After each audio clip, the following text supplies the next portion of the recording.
Have you ever had one of those days where everything seems to go wrong, where even the smallest thing becomes the final straw? That was Clara's day. The day her groceries scattered across the wet pavement. No one stopped, no one cared, until a stranger knelt beside her and simply smiled.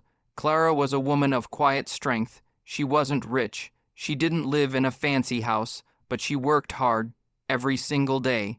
She lived alone in a small apartment on the edge of town and walked to her job at a local bakery. The pay wasn't much, but she was grateful. Life had never been easy, but she had learned to survive with a soft heart and a tired smile. That morning, the sky was gray, and so was her mood. The bills had piled up that week. Rent was due in 3 days. Her electricity bill lay on the table with a bright red final notice stamped across it, and she had just learned that her work hours were being cut. The world felt heavy on her shoulders, but she had no choice but to push forward. After finishing her shift, she stopped by a small grocery store on the way home. She carefully picked the cheapest vegetables, a small packet of rice, and a loaf of bread. She hesitated before adding a small bar of chocolate to her basket. It wasn't a necessity, but she whispered to herself, "Maybe I deserve one sweet thing today." With her arms full of groceries, she stepped out onto the street. The wind was strong, and light drizzle began to fall. She hurried across the sidewalk, clutching her paper bags tightly. Her shoes were worn out, the soles almost gone, and one wrong step on a slick patch sent her stumbling. The bags ripped. Tomatoes rolled across the pavement. Eggs cracked open like tiny tragedies. The bread landed in a dirty puddle. Clara froze for a second, staring at the mess as rain tapped against her face. And then she broke. She knelt to gather whatever she could, her hands shaking. Tears blurred her vision, but she tried not to cry. People walked around her, stepping over her groceries, avoiding eye contact as if she were invisible. A couple whispered and kept walking. Someone scoffed impatiently because she was blocking the sidewalk. She forced a small, shaky laugh at her own misfortune. "It's just groceries," she whispered. "It's fine." But it wasn't fine. It wasn't about the bread or the eggs. It was about everything building up, crashing down in one embarrassing moment on a public street. Her hands trembled as she picked up a crushed tomato. Why does life always have to be this hard? She thought she wished someone, anyone, would just care, but no one did, or so she thought. Clara kept her head low, trying to hide her tears. The world around her felt colder than the rain soaking through her clothes. She could hear the sound of footsteps passing by, splashes of water, and the low murmur of people pretending not to notice her. She wasn't angry at them. She was just tired of always being strong, tired of having no one to lean on. She gathered what little remained intact and placed them back into the torn bag, holding it together with her trembling hands. A group of teenagers walked by, laughing loudly. One of them glanced at her and muttered, "Should have used better bags," before continuing without another look. Clara forced herself not to react. She swallowed her pride and kept cleaning in silence. Her knees ached on the hard pavement. Her hair clung to her face. She could feel water dripping down her neck, but she didn't move. She felt like a statue frozen in defeat. A car drove through a nearby puddle, splashing dirty water toward her.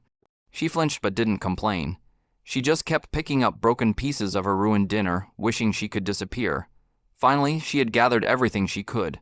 She tried to stand, but her legs were stiff. When she finally rose, her body felt heavy, like she was carrying more than just groceries. She was carrying loneliness, weariness, the kind of exhaustion that sleep couldn't fix. She started walking again, hugging the ripped bag to her chest. The wind blew harder, and her coat offered little warmth. She felt small, invisible, and then, hey, wait. Clara paused. She wasn't sure if someone was talking to her. She slowly turned. A young man, carrying an umbrella, was running toward her. He looked out of breath, as if he had rushed just so she wouldn't leave. His hair was damp, his shoes splashed through puddles, but his eyes were kind.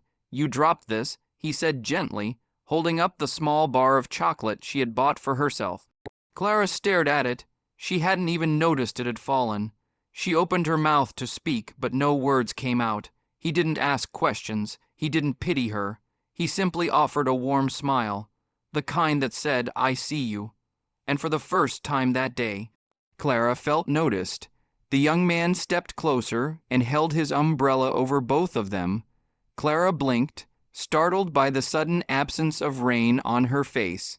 He crouched down and picked up the rest of the scattered groceries she had missed, placing them carefully into a reusable bag he pulled from his backpack.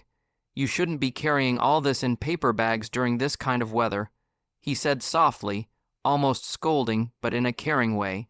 "Let me help." Clara shook her head at first. "No, it's okay. You don't have to." "I know I don't have to," he replied with a gentle grin, "but I want to." She hesitated. She wasn't used to kindness, especially from strangers. But something in his tone made her feel safe, so she nodded quietly. They walked together down the street, sharing the umbrella. He didn't ask her why she was crying. He didn't pry into her life. Instead, he talked about simple things: the weather, the smell of fresh rain, the bakery nearby where he claimed they had the best cinnamon rolls in town. Clara laughed softly. "I work there." "Then you must be part of the magic," he said sincerely. Her cheeks warmed. No one had ever said something so kind to her in such an ordinary moment. As they reached her apartment building, she turned to thank him, but before she could speak, he placed the bag gently in her hands. "Bad days come," he said, "but they don't last forever. Sometimes all it takes is one good moment to change everything."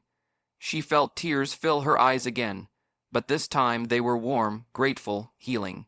"Thank you," she whispered, holding the chocolate tightly.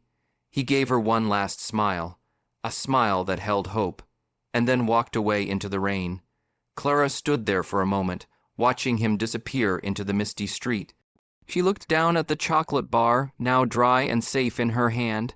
It wasn't just candy anymore. It was a reminder that kindness still existed, that she wasn't as alone as she thought.